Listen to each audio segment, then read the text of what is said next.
طرح جو عشق رسول صلی اللہ علیہ وآلہ وسلم ہے وہ بھی کسی کم ظرف اور بدبخت کے لیے نہیں ہے.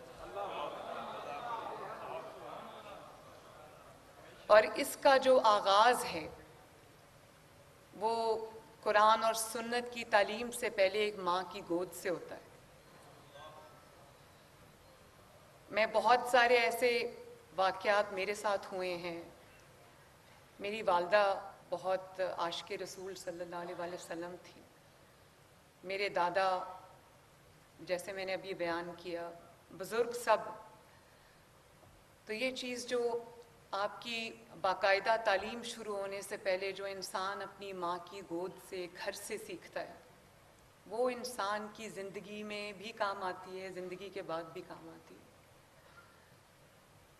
میں آج کل کے جو والدین ہیں ان کو یہ ضرور کہنا چاہوں گی کہ رات کو جب آپ اپنے بچوں کے ساتھ بیٹھتے ہیں، ان کو سلاتے ہیں، ان کو کہانیاں سناتے ہیں، تو ضرور ان کو ڈزنی کے کیریکٹرز کی باتیں سنائیں، ان کی کہانیاں سنائیں، سٹوری بکس پڑھ کے سنائیں. لیکن نبی پاک صلی اللہ علیہ وسلم کی جو زندگی ہے، ان کی جو واقعات ہیں، وہ بھی بہت محبت سے آپ ان کو ایک کہانی کی طور پہ سنائیں تاکہ بچوں کے خون میں وہ چیز شامل ہو جائے اور بچوں کی تربیت میں وہ چیز شامل ہو جائے. مجھے یاد ہے میرا بیٹا جنید، اس کا نام محمد جنید ہے، ایک ہی بیٹا ہے میرا. وہ بہت چھوٹا تھا تو ان دنوں ہم ایگزائل میں تھے سعودی عربیہ میں. وہ بہت چھوٹا تھا تو کوئی اس کو یہ کہتا تھا کہ تم ایسے ہاتھ باندھ کے ایسے کھڑے ہو، نماز ایسے پڑھتے ہیں. سختی سے کبھی بات کی جاتی تھی. تو اس نے مجھے ابھی کچھ سال پہلے اس نے مجھے کہا کہ ایک بار میں مسجد نبوی صلی اللہ علیہ وسلم جا رہا تھا نماز پڑھنے کے لیے. میں شاید 6 سال کا تھا یا 7 سال کا تھا. تو اس نے مجھے کہا کہ آپ نے مجھے ایک سرخ گلاب دیا اور آپ نے کہا کہ روضہ مبارک کے سامنے رکھ دینا. تو کہتا ہے کہ وہ تمام سختیاں ایک طرف اور وہ جو گلاب آپ نے میرے ہاتھ میں دیا تھا، وہ بات میری زندگی میں میرے ساتھ آج تک ہے. تو یہ بڑی ایک مبارک محفل ہے. اس میں شرکت بھی، اس کے بارے میں بات کرنا بھی ہر کسی کو نصیب نہیں ہوتا. محبت ہر کسی کو نصیب نہیں ہوتی. لیکن جس کے بارے میں اللہ تعالیٰ نے قرآن میں یہ کہہ دیا، میری بہت فیورٹ آیت ہے وَرَفَعْنَا لَكَ ذِكْرَكَ، کہ اے نبی میں نے تمہارا ذکر بلند کر دیا. اور وہ اس وقت بھی بلند تھا، آج بھی بلند ہے اور ہمیشہ بلند رہے گا انشاءاللہ تعالی. آج بہت بات ہوتی ہے ہیومن رائٹس کی، ویسٹرن ورلڈ میں بڑی بات ہوتی ہے ہیومن رائٹس کی. لیکن مجھے اس بات کی خوشی ہے کہ ہیومن رائٹس کا جو پہلا درس تھا، جس کی بنیاد رکھی گئی، وہ نبی پاک صلی اللہ علیہ وآلہ وسلم نے جو ایک باقاعدہ اسلام کی پہلی درسگاہ، اسلام کی پہلی یونیورسٹی جو مسجد نبوی شریف ہے، اس میں زمین پہ بیٹھ کر کھجوروں کی جو وہ چھال ہے اس کی چھت بنا کر وہاں سے جو آغاز کیا گیا، آج آپ دیکھیں کہ وہ تعلیم پوری دنیا میں پھیلی ماشاءاللہ. اور جو ہیومن رائٹس کی بنیاد رکھی وہ نبی پاک صلی اللہ علیہ وآلہ وسلم نے رکھی.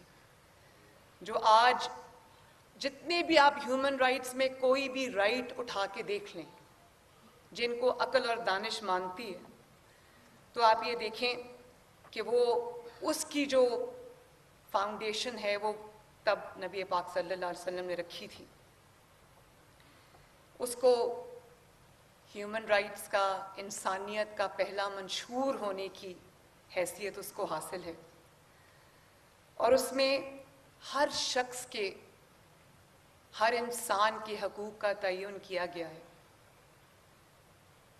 آپ اس میں خواتین کو دیکھ لیں، جو معاشرے کے پسے ہوئے طبقات ہیں ان کو دیکھ لیں، جو تفریق کی جاتی ہے انسان کے اندر، امیر اور غریب کے اندر، کالے اور گورے کے اندر، وہ سب تفریق انہوں نے منع فرما دی. اور ایکوالٹی جس کی آج بات ہوتی ہے، اس کا سب سے پہلا درس جو ہے وہ جو حجۃ الوداع کے وقت میں جو پہلا چارٹر ہیومن رائٹس کا، انسانیت کا پہلا چارٹر جو ہے وہ نبی صلی اللہ علیہ وسلم نے دیا.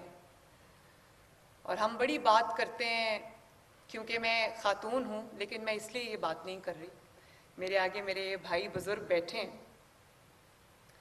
لیکن عورت کے حقوق کی بڑی بات ہوتی ہے، تو میں اس لیے یہ بات یہاں کرنا چاہتی ہوں. عورت کو جو حق اسلام نے دیا ہے، وہ شاید اس سے سیکھا تو بہت لوگوں نے ہوگا، لیکن شاید وہ کہیں اور نہیں.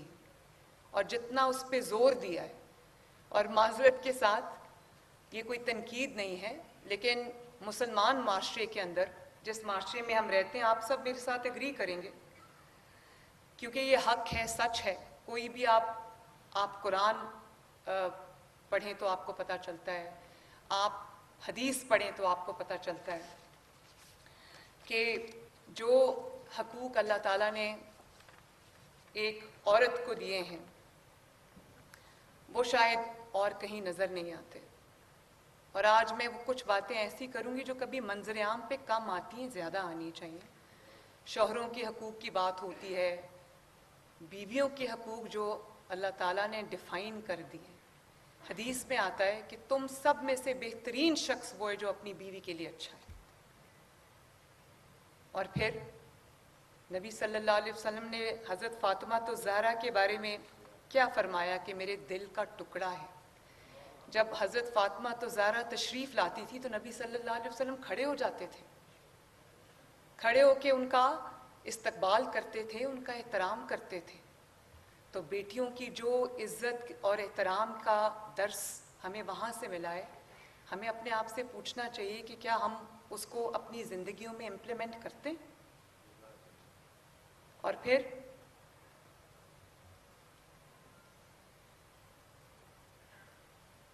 یہ بھی ایک بہت ضروری بات ہے جو ہمارے معاشرے میں اس وقت اس کی بہت ضرورت ہے. جب کسی کی بیٹی کی شادی ہوتی ہے، بڑی دھوم دھام سے ہم شادی کرتے ہیں، اس کو رخصت کرتے ہیں. اللہ نہ کرے اس کی زندگی میں کبھی کوئی پرابلم آتی ہے، اس کی نہیں گزارا ہوتا اور وہ اپنے والدین کے گھر لوٹا دی جاتی ہے، واپس آ جاتی ہے. تو والدین سمیت ہمارے معاشرے کا یہ مائنڈ سیٹ ہے، سوسائٹی کا یہ مائنڈ سیٹ ہے کہ اس کو تانا دو، اس کو تنگ نظری سے دیکھو، اس کو ایک ڈفرنٹ اس کی طرح سیگمنٹ آف سوسائٹی کی طرح ٹریٹ کرو. حالانکہ ایک حدیث جس کا زیادہ ذکر نہیں ہوتا لیکن میں ضرور کرنا چاہوں گی، وہ حدیث یہ ہے کہ جب تمہاری کوئی بیٹی تمہارے پاس لوٹا دی جاتی ہے تو اس کا جو حق پہلے سے زیادہ بڑھ جاتا ہے تم پر.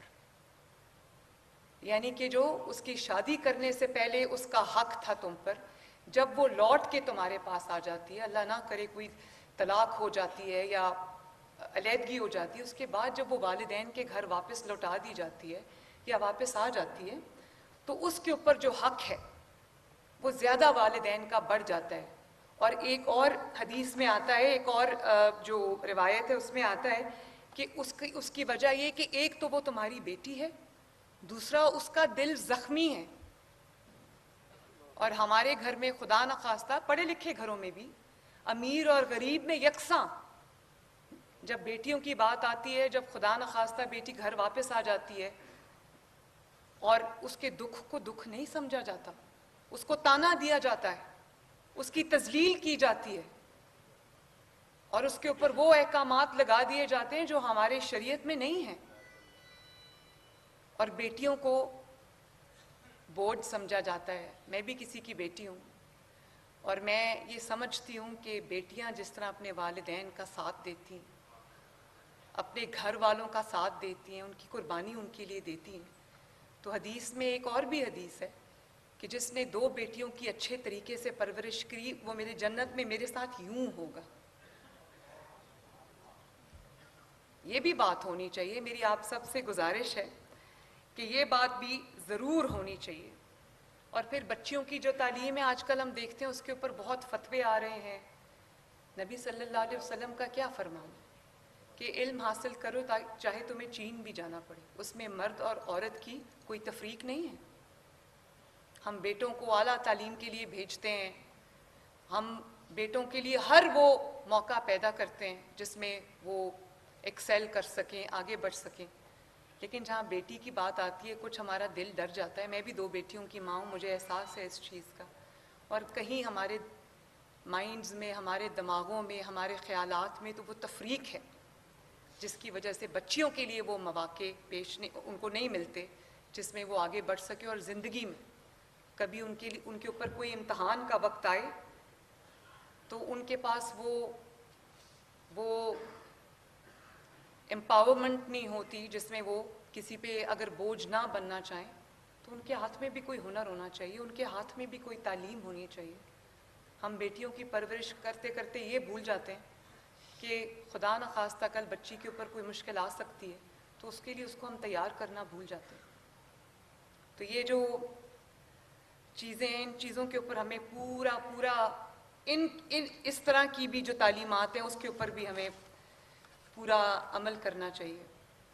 اور پھر جو نبی صلی اللہ علیہ وآلہ وسلم کی تعلیمات ہیں اس میں جو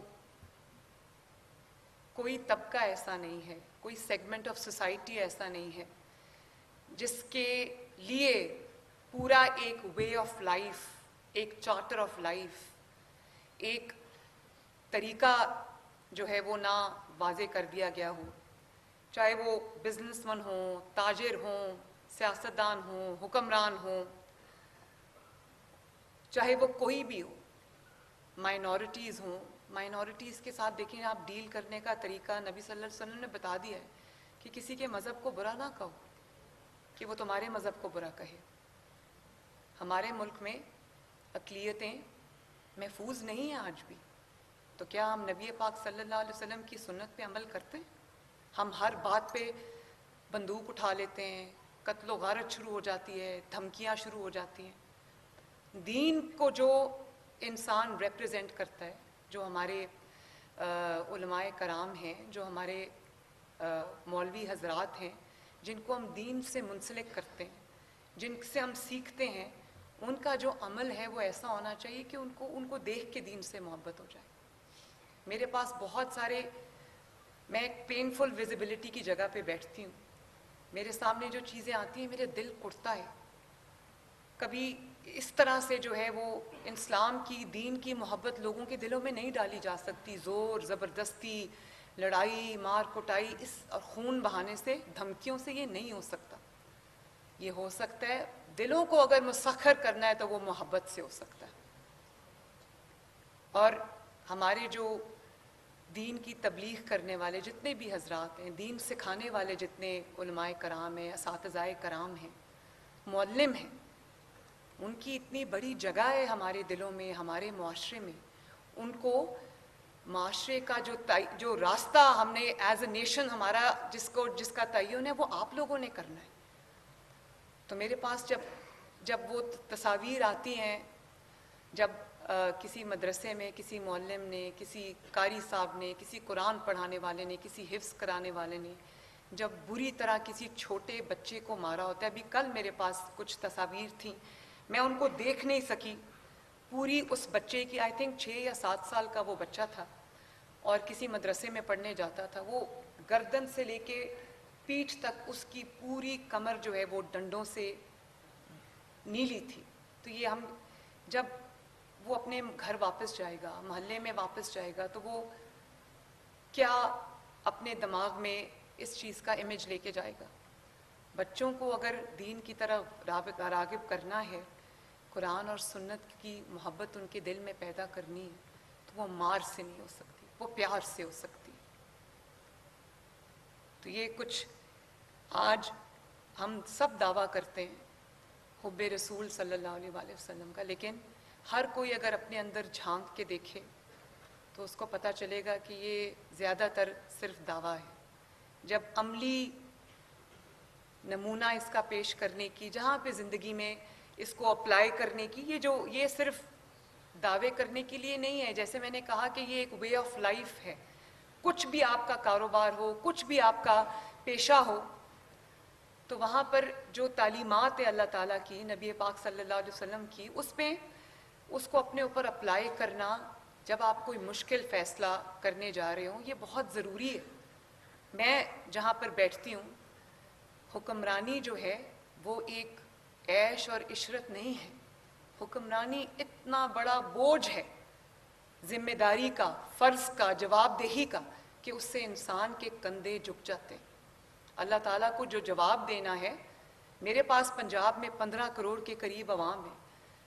اگر کسی کو روٹی نہیں ملتی, کسی کو سستا آٹا نہیں ملتا, کسی کے پاس گھر نہیں ہے, کسی کے محلے کی صفائی نہیں ہوتی, کسی کو علاج نہیں ملتا, تو میرے دل پہ مجھے رات کو نیند نہیں آتی اس خوف سے کہ میں اللہ تعالیٰ کو کیا جواب دوں گی. اور میں روز جب گھر سے نکلتی ہوں تو میں یہ نیت کر کے نکلتی ہوں, میں اللہ تعالیٰ سے یہ دعا کر کے نکلتی ہوں, میں یہ کلمات رپیٹ کرتی ہوں. گاڑی میں جب میں اپنے آفس جا رہی ہوتی ہوں تو میں کہتی ہوں, اللہ تعالیٰ مجھے ریاکاری سے, مجھے تکبر سے اپنی عظمت والی پناہ عطا کرنا, اور میری جو نیت ہے اس کو اپنے لیے اور اپنی مخلوق کے لیے, اپنی دکھی انسانیت کے لیے خالص کر لینا, اور میرے کام میں اپنی مدد شامل حال فرمانا. اور جس جگہ پہ میں ہوں, اللہ تعالیٰ نے طاقت دی ہے, عزت دی ہے, پاور دی ہے, تو جب آپ کو اللہ تعالیٰ نے طاقت دی ہو, پاور دی ہو, مائٹ دی ہو, عزت دی ہو, اس کو ایسے استعمال کرنا کہ کسی سے تھوڑی سی بھی, چاہے وہ آپ کا بدترین مخالف ہو, کسی سے زیادتی نہ ہو جائے, کسی سے ظلم نہ ہو جائے. کیونکہ اللہ تعالیٰ غفور الرحیم ہے گناہ گار کے لیے, اللہ تعالیٰ ظالم کے لیے غفور الرحیم نہیں ہے. ظالم کو اللہ تعالیٰ نے, جس کے ساتھ ظلم ہوا ہے, مظلوم کی جو کہتے ہیں آج جو ہے وہ عرش تک جاتی. تو میں اس بات سے ڈرتی ہوں کہ کسی سے کوئی تھوڑی سی بھی زیادتی یا ظلم نہ ہو جائے. میرے بدترین مخالف ہیں, انہوں نے جو مظالم میرے پہ ڈھائے, آج وہ اپنے آرام سے وہاں پر اچھا کھانا بھی کھا رہے ہیں, جیل میں بھی ہیں. تو مجھے لوگ پوچھتے ہیں کہ آپ کو تو یہ چیز نہیں تھی میسر جب آپ جیل میں تھیں, تو ان کو میسر ہے, تو آپ لوگ اس کو روکتے کیوں نہیں؟ میں کہتی ہوں کہ اگر زیادتی ہو جائے کسی سے, مطلب اگر وہ اچھا کھانا کھا رہا ہے, یا اس کو کولر ملا ہوا ہے, یا اس کو اچھی کوئی وہاں پر فیسلٹیز ملی ہوئی ہیں, وہ ٹھیک ہے, میری طرف سے کوئی ظلم یا زیادتی نہ ہو. ہاں, لیکن مجھے یہ کہا جاتا ہے کہ آپ خود خاتون ہیں اور خواتین اس وقت جیل میں ہیں. میرے پہ جھوٹے الزام لگائے گئے. آپ کو پتہ ہے بہتان کی کیا سزا ہے؟ آپ جانتے ہیں, مجھے آپ کو بتانے کی ضرورت نہیں, میں کم علم ہوں, آپ لوگوں کے پاس علم ہے کہ بہتان, جھوٹ, ایک انسان پوری زندگی لگا کے اپنی عزت بناتا ہے, محنت کرتا ہے, اور ایک چھوٹا سا کلمہ جو انسان دشمنی میں, مخالفت میں, سیاسی مخالفت میں کسی کو کہہ دے, اس کی تو پوری زندگی کی کمائی بیکار ہو جاتی. تو جو میرے پہ الزام لگے, وہ لوگ آج ہمیں کہتے ہیں کہ مکافات عمل ہوتا ہے. جو آج ہم دیکھ رہے ہیں نا, مکافات عمل ہی ہے. اور جو خواتین آج جیلوں میں ہیں, میں جو بے گناہ ہیں ان کی بات نہیں کرتی, لیکن جب اسلام میں کسی کے اوپر جو بہتان ہے یا الزام ہے, جہاں اس کی سزا رکھی گئی ہے, تو اگر کسی نے گناہ کیا ہے اس کی بھی سزا ہے, گناہ گار کی بھی سزا ہے. اور صرف اس لیے کہ کوئی ایک عورت ہے, اس کو آپ سیاسی شکل دے دیں اور کہیں, جس نے اپنے ملک پر حملہ کیا, جس نے قانون توڑا, جس کو پوری دنیا نے قانون توڑتے ہوئے دیکھا,